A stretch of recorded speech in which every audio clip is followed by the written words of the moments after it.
네, 안녕하십니까. 대전보건대 학생 여러분. 오늘은 이력서 및 자기소개서 작성법 그 세 번째 시간이고요. 우리 물리치료학과에 맞춰서 자기소개서를 작성하는 법 구체적으로 알아보도록 하겠습니다. 우선 우리 학과에 졸업을 하게 되면 물리치료학과를 졸업하고 할 수 있는 직무를 좀 같이 한번 탐색해보고 이런 직무에 맞춰서 어떻게 성장과정, 성격의 장단점, 학창시절 지원 동기를 작성할 수 있는지 구체적 사례와 함께 알아보도록 하겠습니다. 우선 여러분께서 그것이 기업이든 아니면 병원이든 취업을 하시려면 제가 1주차 취업 전략 시간에 설명드렸습니다만 자기소개서를 처음부터 쓸 수는 없습니다. 그래서 우리가 진행했던 프로세스들을 보면 우선 채용 공고를 통해서 지원 직무가 어떤 역할을 하고 어떤 역량이 필요한지 조사하는 것들을 먼저 해야 된다고 했습니다. 그리고 이런 직무에서 요구하는 자격 요건에 대한 조사가 모두 이루어진 후에 실제로 나는 거기에 얼마나 적합한 사람인지 내가 배웠던 전공과 경험들을 직무에 연결해 보면서 본인의 적합도를 확인하셔야 된다고 말씀드렸습니다. 그리고 맨 마지막에 이러한 자격 요건이나 모든 것들이 다 검토되고 난 후 여러분이 그 업무에 맞춰서 여러분이 지원하는 직무에 맞춰서 이력서와 자기소개서를 쓰는 거죠. 그리고 오늘은 그 이력서와 자기소개서를 쓰는데 아주 여러분의 학과에 맞는 우리 물리치료학과에 맞는 자소서 쓰는 방법들을 한번 알아보도록 하겠습니다. 우선 우리 전공을 졸업하고 취업을 하게 되는 분야가 여러 곳이 있을 수 있는데 우선은 첫 번째 물리치료사라는 게 가장 많은 취업처라고 알고 있고요. 두 번째는 치료교육 쪽으로 나가시는 분들도 계시기 때문에 우선 자소서 작성하기 전에요. 이런 두 가지 직무 정도에 내가 가능성이 있다면 이 각각의 직무가 어떤 역할을 하는지 알아보시는 것들이 중요할 겁니다. 그래서 여러분께서 만약에 물리치료사로 취업을 하고 싶다. 그러면 물리치료사로서의 자소서는 이런 과정을 거쳐서 쓰시면 되게 좋죠. 우선 워크넷에 들어가서 물리치료사가 하는 일을 한번 살펴보는 겁니다. 물리치료사는 의사의 처방이나 환자의 기록지, 그리고 환자의 환부나 병력 등을 확인을 하고요. 그러기 위해서는 꼼꼼함이 필요하겠죠. 이러한 확인 후에 평가를 토대로 치료 계획을 수립해야 됩니다. 그래서 계획성이나 준비성도 필요할 것 같고요. 환자의 상태에 따라서 수치료, 전기, 광선치료, 운동치료 등 필요한 치료 방법을, 적합한 치료 방법을 우리가 선택하게 될 겁니다. 그러려면 필요한 지식도 있어야 될 거고 치료 과정을 기록하고 정리하는 것이 필요하기 때문에 꼼꼼함도 분명히 필요할 겁니다. 그래서 이런 업무를 하기 때문에 어떠한 물리치료사에게 요구되는 역량이 있느냐라고 하면 인내도 필요하고 협조도 필요하고 사회성도 필요하고 배려심도 필요하다라는 강조점이 나오게 되는 거죠. 그러면 여러분이 물리치료라는 업무에 이런 강점이 필요하기 때문에 내가 물리치료사로서 실제로 지원을 할 때는 다 가능하다면 인내심이라든지 배려심이라든지 협조라든지 그 물리치료사에게 필요했던 사회성 같은 거를 다른 어떤 키워드보다도 많이 강조하려고 노력해 주시면 좋을 것 같습니다. 이런 것들을 아무 생각 없이 쓰기보다는 내가 머릿속에다 좀 갖춰 놓고 이런 것들은 내가 꼭 강조해야 되는 거야 라는 걸 기억해 놓고 자소서를 쓰시면 좋겠다. 자, 그러면 실제로 우리가 지난 3주차 때 항목 취지별로 맞춰서 쓰는 방법을 배웠었는데 간단하게 사례와 함께 성장 과정을 작성하는 질문의 의도, 작성 방향을 먼저 살펴보고 거기에 준해서 거기에 맞춰서 실제 그 물리치료사로서 작성했던 사례들을 보면서 우리는 어떤 식으로 작성할지 한번 보겠습니다. 여러분에게 성장 과정이 이런 의미를 갖고 있기 때문에 가급적이면 성장 과정을 써주실 때는 이런 내용 담아주시면 좋습니다라고 설명드렸습니다. 그 첫 번째가 뭐였느냐? 성장 과정은 지금까지 살아오면서 여러분들에게 가장 영향을 미치는 사건이나 인물이 뭐고 이런 영향을 통해서 여러분이 어떤 변화를 갖게 되었는지를 쓸 필요가 있다고 했습니다. 그런 것들이 되게 중요하게 평가된다고 말씀을 드렸고요. 두 번째는 자신이 성장하면서 중요하게 생각하게 된 여러분만의 가치, 기준, 원칙이 있다면 그것이 무엇이고 왜 여러분은 그런 중요한 기준들을 갖게 되었는지를 설명하는 것도 의미가 있다고 말씀을 드렸습니다. 그래서 이런 것들을 통해서 현재 여러분은 어떤 점이 변화되고 어떤 점을 중요하게 생각하면서 현재 살아가고 계시는지를 설명하는 것도 필요합니다. 더불어서 성장 과정에서의 또 하나는 내가 지금 지원하려고 하는 업무에 관심을 갖게 된 계기, 내가 이런 일을 해야 되겠다고 마음먹게 됐던 이유들을 성장 과정의 경험 하나를 통해서 설명해 주시게 된다면 그것도 의도에 맞는 작성이 될 수 있습니다. 그래서 작성과 방향은 어떻게 되냐? 자신이 중요하게 생각하는 가치나 기준이 무엇인지를 한 가지 정도 명확하게 얘기하고 왜 그것들이 본인들한테 그렇게 의미가 있게 되었는지의 과정을 설명해 주시면 좋겠다라고 설명드렸습니다. 더불어서 이러한 성장 과정 속에서 형성된 자신의 가치와 기준을 바탕으로 앞으로 어떻게 사회생활 또는 어떻게 회사생활, 어떻게 직무 역할을 수행할 것인지를 써주시면 좋습니다. 만약에 내가 관심을 갖게 된 계기라면 그 계기가 무엇이고 경험이 무엇인지를 반드시 구체적으로 써주시는 것들이 성장 과정에서는 필요할 것 같습니다. 그러면 성장 과정 실제 작성한 사례를 보면서 어떻게 작성할 것인지 방법을 한번 살펴보도록 할게요. 대학교 봉사동아리 활동을 통해서 배려심을 키울 수 있었습니다. 대학교 진학 후 봉사동아리에 가입하게 되었습니다. 봉사활동을 하며 어르신들 집에 방문하고 안부 인사도 드리는 활동을 하였습니다. 모두가 하는 봉사활동이지만 저는 이 활동을 통해서 저로 인해서 기뻐하시고 고마워하시는 어른들의 모습들이 너무 감사했고 행복했습니다. 한 번은 장애인 마라톤 대회에 참가하면서 장애를 가진 사람과 함께 쉬지 않고 장거리를 달렸습니다. 선수가 힘들어할 때면 생수를 건네주고 같이 달리며 말동무도 되어주었습니다. 포기하지 않고 달린 결과 마침내 결승선까지 갈 수 있었습니다. 이러한 소중한 경험을 통해서 기능 손상으로 걷지 못하는 일상생활이 어려운 사람들을 치료하여 기능을 회복시켜야 되겠다고 마음먹게 되었습니다. 저는 편견 없는 마인드, 타인에 대한 배려를 통해서 몸과 마음을 모두 치료할 수 있는 물리치료사가 되겠습니다. 자, 이번 사례 어떤 식으로 작성된 성장 과정인지 한번 분석해 보도록 하겠습니다. 직업, 다시 말하면 물리치료사와 관련돼서 직접적인 역량, 아까 우리가 그 워크넷을 찾아보니까 물리치료사 뭐가 필요하다고 했어요? 배려가 필요하다고 했죠? 그래서 나는 배려심을 키울 수 있었습니다 라는 내가 이 업무를 하는데 중요한 배려심을 가장 첫 번째로 내놓습니다. 그리고 내가 이런 배려심을 키우기 위해서 어떤 노력을 했냐? 안부 인사도 하고 마라톤 대회도 참여하면서 배려심을 키웠다라는 구체적 사례도 함께 도출했습니다. 따라서 기능 손상으로 걷지 못하고 이런 분들을 도와드리면서 정말 뭔가 몸만 불편한 게 아니라 이런 분들과 같이 속도를 맞춰가는 배려를 통해서 치료하는 그런 물리치료사가 되겠다고 내가 직무에 어떤 식으로 도움이 되는 사람이 되겠다고까지 연결해서 작성을 했습니다. 직무 역량인 배려라는 키워드로 구체적 배려를 했던 경험을 아주 솔직하게 이야기해서 작성한 좋은 사례라고 할 수 있겠습니다. 여러분도 이런 방향으로 작성해 보시면 좋을 것 같아요. 두 번째 성장 과정 함께 보겠습니다. 고등학교를 졸업하자마자 간호조무사로 바로 취업을 하였습니다. 병원에서 근무하다 보니 아픈 환자들을 자주 접하게 되었고 힘들어하는 환자들을 볼 때마다 마음이 좋지 않았습니다. 환자들에게 전문적으로 도움이 되고 싶다는 생각이 들었고 고민 끝에 대전보건대학교에 진학해야겠다고 결심하게 되었습니다. 대학교 진학을 위해 누구보다 열심히 공부했습니다. 학업과 일을 병행하는 것이 힘들었지만 저만의 학습 플래너를 만들고 매일 일기를 작성하면서 저의 다짐을 되새겼습니다. 또한 주말에는 학습량을 늘려서 목표 달성하고자 끊임없이 노력했습니다.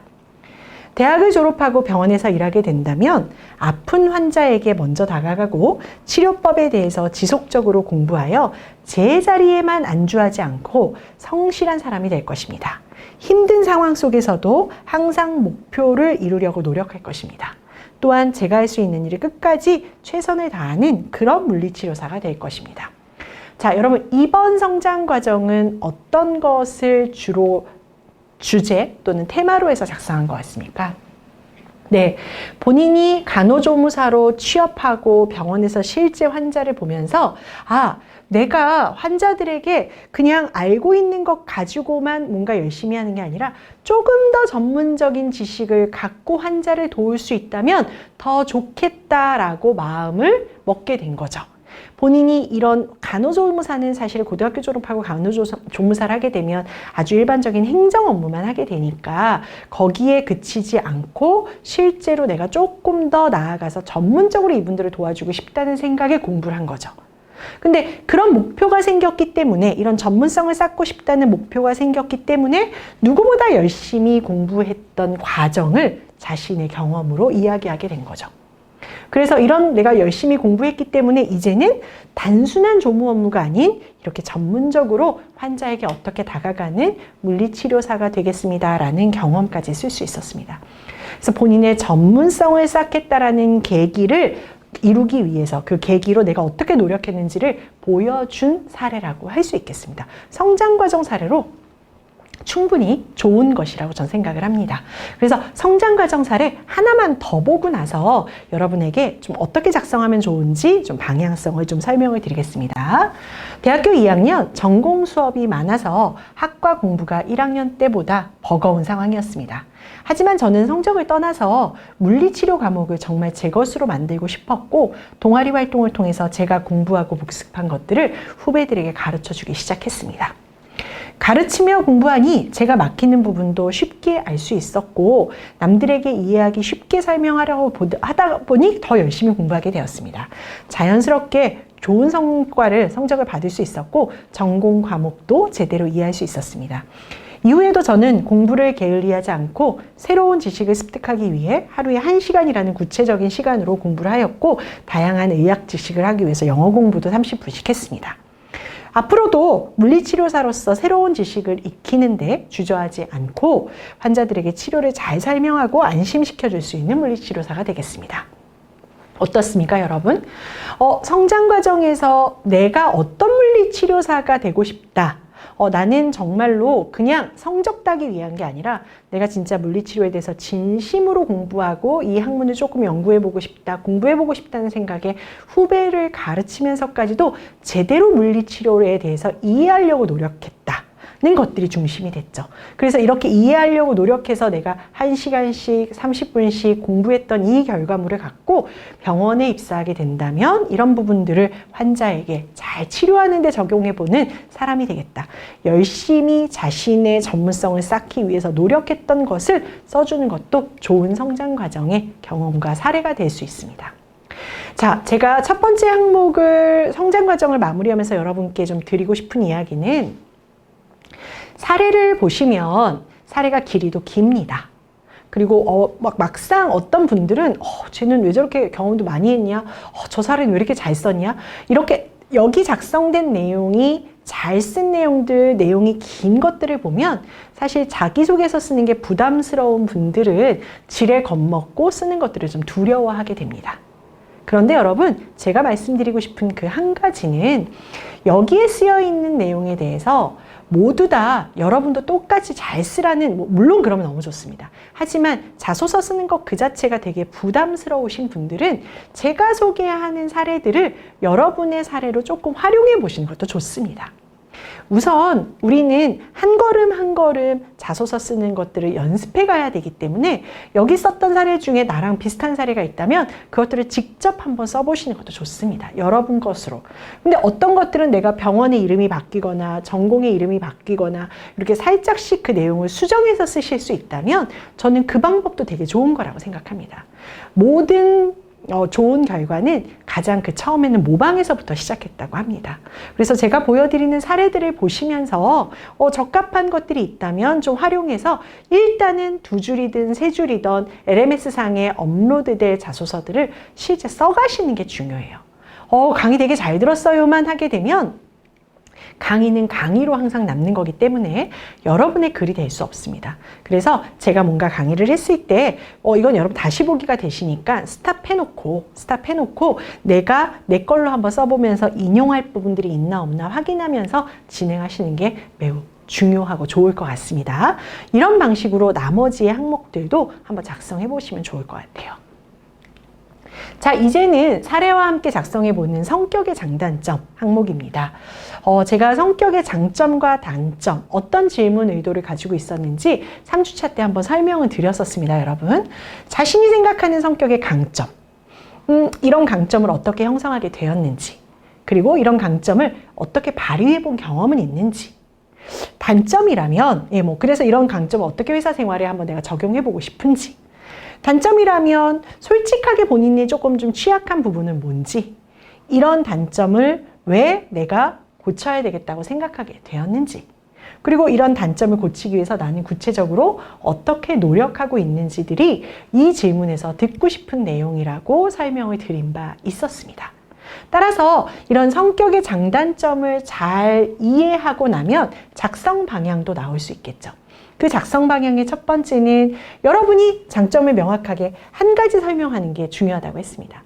우리가 성격의 장점란에 장점을 막 5개, 6개씩 소개하기보다는 내 업무와 관련된 가급적이면 이런 게 배려, 아까 우리가 처음에 물리치료사로서 필요한 게 배려, 협조, 사회성 이런 게 있다고 하지 않았습니까? 그런 거를 하나 여러분의 강점으로 설명하면서 이런 강점들을 가지고 내가 회사 생활이나 업무에 어떻게 적용해 볼 수 있는지, 이런 강점을 구체적으로 발휘해서 성공했던 경험들도 한번 뒷받침해서 써주시면 좋겠습니다. 단점 같은 경우는 자신이 생각하는 단점을 쓰시되, 예를 들어서 고민이 많다는 것이 단점이지만 다르게 생각하면 신중하다는 장점이 될 수도 있습니다. 이런 건 별로 안 좋은 사례라고 말씀드렸습니다. 장점이 책임감이라면 단점은 내성적입니다. 이렇게 해서 전혀 다른 장단점을 소개해 주시는 게 훨씬 좋다고 말씀을 드렸고요. 다만 단점을 쓰실 때는 내가 왜 이런 단점을 개선해야 되겠다고 생각하게 되었는지 그 계기와 이유도 써주시면 굉장히 좋다고 말씀을 드렸습니다. 따라서 이런 단점을 내가 어떤 식으로 노력하고 보완해서 한번 고치고자 노력하는지까지 써주시게 되면 아주 좋은 사례가 될 수 있습니다. 여러분의 작성의 내용이 될 수 있다는 거 기억하시면서 사례와 함께 보도록 하겠습니다. 저의 장점은 배려심입니다. 고등학교 때 다리가 불편한 친구가 있었습니다. 가끔 그 친구를 보면 걷다가 넘어질 때도 있고 화장실에 가는 것을 어려워할 때도 있었습니다. 그 친구가 걷다가 넘어졌을 때 제일 먼저 다가가 몸을 일으켜 주었습니다. 이후 점심을 먹으러 갈 때나 화장실에 갈 때 종종 도와주게 되었고 친구는 제게 고마움을 느끼며 자신의 이야기를 많이 해주었습니다. 저는 친구의 이야기를 들으며 공감하고 용기를 주기 위해 긍정적인 말들로 화답도 했었습니다. 그런 모습들을 본 다른 친구들은 저에게 먼저 다가가 도와주기 시작했고 그 친구에게 다가가서 그 친구는 즐거운 학교 생활을 할 수 있게 되었습니다. 저는 앞으로도 이런 강점을 살려서 동료들과 좋은 분위기를 형성하고 환자를 배려하는 물리치료사가 되겠습니다. 자, 배려심이라는 강점을 먼저 얘기했었죠. 배려심이라는 강점을 먼저 얘기했죠. 자, 같은 방법입니다. 저의 단점은 신중한 성격입니다. 그래서 다른 사람들에 비해 조금 느립니다. 하지만 그러한 성격으로 인해 모든 일을 꼼꼼하게 처리하게 되고 과제가 있을 경우에 친구들이 저에게 다가와 틀린 부분이 없는지 봐달라고 한 적도 있었습니다. 단점을 장점으로 승화시켜서 모든 일에 착오 없이 해결하며 성실한 물리치료사가 되겠습니다. 자, 신중합니다. 그런데 이런 신중함들을 그냥 단점으로만 머물지 않고 내가 이런 경우에 틀린 부분이 있으면 뭔가 한 번 더 봐주고 꼼꼼하게 이런 신중함을 활용해서 나는 이것들을 업무에 좀 잘 반영해 보도록 하겠다라는 형태로 단점을 썼습니다. 따라서 성격의 장단점을 쓰는 이 사례의 내용을 보면 물리치료사로서 배려가 중요하다는 강점을 하나만 들어서 설명했고 나의 배려가 넘쳤던 행동들을 하나, 2개의 근거로 나누어서 설명했습니다. 경험은 하나 또는 2개를 해주시면 좋다고 그랬죠? 그리고 이러한 배려를 통해서 내가 어떻게 업무적으로 도움이 될 것인지 썼습니다. 단점도 본인의 단점이 무엇인지 이런 단점을 어떤 식으로 업무에 보완해서 활용할 것인지로 마무리했습니다. 성격의 장단점을 쓰실 때 이렇게 장점 한 가지, 단점 한 가지로 나누어서 써보시면 좋을 것 같습니다. 사례 하나만 더 보도록 하겠습니다. 저의 장점은 적응력입니다. 학과 여부학회장으로 활동을 하였을 때 입학한 지 얼마 되지 않아 적응하기 힘들어하는 신입생들과 복학한 선배들을 위해서 단합력을 높이고자 노력했습니다. 학생의 회의를 통해 학과 체육대회 개최라는 아이디어가 나왔고 학우들의 의견을 조사한 결과 반응이 좋았습니다. 100명이 넘는 학우들이 모였고 선후배가 한 팀을 이루어 의기단합하여 선의의 경쟁을 펼쳤습니다. 과 체육대회를 준비하면서 행사를 신고하고 계획하고 안정사항의 점검 및 교육 등을 제가 도맡아 진행하였습니다. 덕분에 여러 학우들에게 준비해줘서 고맙다, 너무 재밌다 라는 말을 들으니 저 또한 열심히 일한 보람을 느꼈습니다. 앞으로 어떤 조직에 들어가든 힘든 일 마다하지 않고 적응하면서 최선을 다하는 사람이 되겠습니다. 반면에 저의 단점은 너무 신중하다는 점입니다. 어떤 결정에 앞서 고민을 많이 하는 성격 탓에 일의 진행이 느려질 때가 있습니다. 일의 진행이 느려지지 않도록 생각을 정리하는 습관을 길러 고민의 시간을 줄이고 신중하지만 신속하게 일 처리할 수 있도록 노력하고 있습니다. 자, 보겠습니다. 내가 물리치료사로서의 적응력이라는 강점 하나. 이 적응력을 내가 어느 사례를 통해서 보여줍니까? 학교의 체육대회를 준비하면서 적응력을 높였던 그 사례를 통해서 얘기해 줍니다. 그렇듯이 내가 이런 적응력을 가지고 조직에 들어가서 힘들고 어려운 일이 있겠지만 누구보다 빨리 그것들을 적응하고 내가 좀 이렇게 그 회사 일원이 되기 위해서 최선을 다해서 노력하겠다는 식으로 내가 업무에 어떻게 도움될 건지 또는 회사 생활에 어떻게 도움이 될 건지 연결해 주시면 좋겠습니다. 단점 또한 이런 신중함이 일이 느려질 수 있는 데는 좀 영향을 줄 수 있기 때문에 내가 이런 부분들을 신속하게 처리하기 위해서 노력합니다 라고 해서 자신의 개선의 방향까지 같이 한번 넣어 주시게 된다면 성격의 단점의 작성 방법으로 충분히 좋을 것 같습니다. 우리는 이번 시간 물리치료학과에 맞는 물리치료사라는 직업에 맞춰서 그 물리치료사의 직업에서 강조돼야 되는 직무 역량의 키워드인 배려, 꼼꼼함, 사회성 이런 걸 가지고 성격의 장단점 항목, 성장과정 항목을 작성하는 걸 우리 학과 맞춤형으로 알아보았습니다. 이번 시간에는 앞에 두 개 항목을 수업했기 때문에 다음 시간에는 학창 시절과 지원 동기 어떤 방식으로 작성하면 좋을지 함께 알아보도록 하겠습니다. 그럼 이번 시간 수업 여기서 마무리하도록 하겠습니다. 수고하셨습니다.